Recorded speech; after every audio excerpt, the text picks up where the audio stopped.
our channel. If you don't already know who we are, APLS Group is your trusted source for all things talent and business development.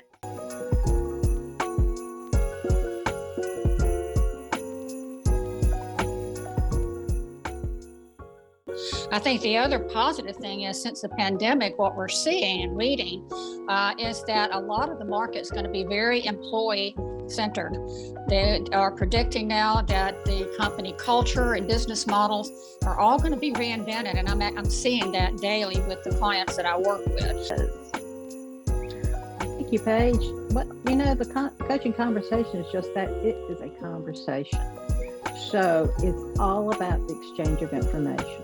And it's really you as the manager remembering this very simple thing. We have 2 ears and 1 mouth. So when we're in the coaching conversation, we're listening at least twice as much as we're talking.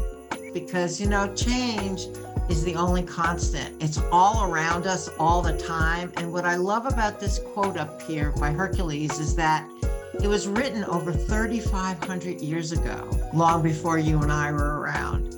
So here are a couple of things to know about it. It's the most pervasive influence in today's workforce and workplace. It's here to stay, and the pace is just continuing to pick up at all times. It's driven by things like the sharp economic swings, new competitive pressures, new technologies, and the future globalization of the marketplace. And of course, our latest change has all been about COVID-19. What would be some privileges that stood out to you during the exercise? And Paige, let me go ahead and ask you.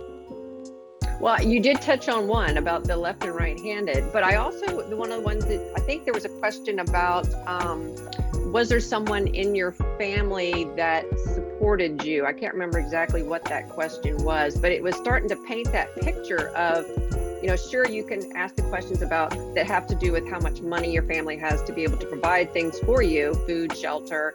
But even if you don't have those things, is there still someone there who's going to support you and move you along and teach you how to have a positive outlook in when things aren't necessarily going your way?